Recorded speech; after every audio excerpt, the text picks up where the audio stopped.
I think perhaps out of all the characters I've ever created so far, the Muse is probably the most interesting and the most challenging.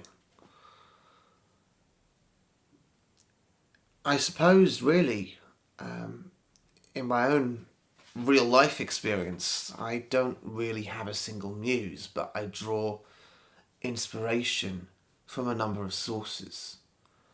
Um, so, really, the muse really came about because the script needed her as a character.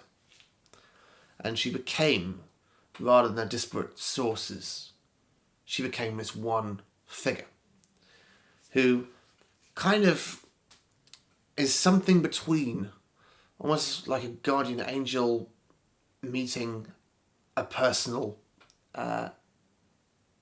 chip on your shoulder, the nagging voice in your head. Probably a good way to describe it. And there is a point very early on in the listen where the muse says, "I am the voice inside your head and I can read your every thought." Now, for some people, that's comforting in a way. For other people, that's terrifying. And that probably says a lot about how people are comfortable with their innermost selves.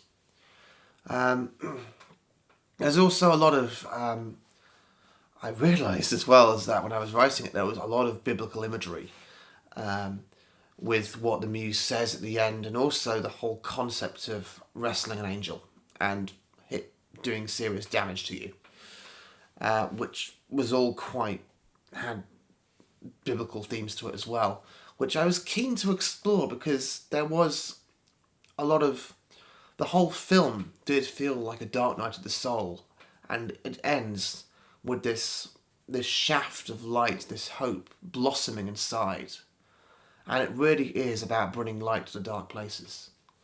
So I guess there is an element of faith in it as well, both the faith in what you believe in, but also the belief in yourself, your ideas, and those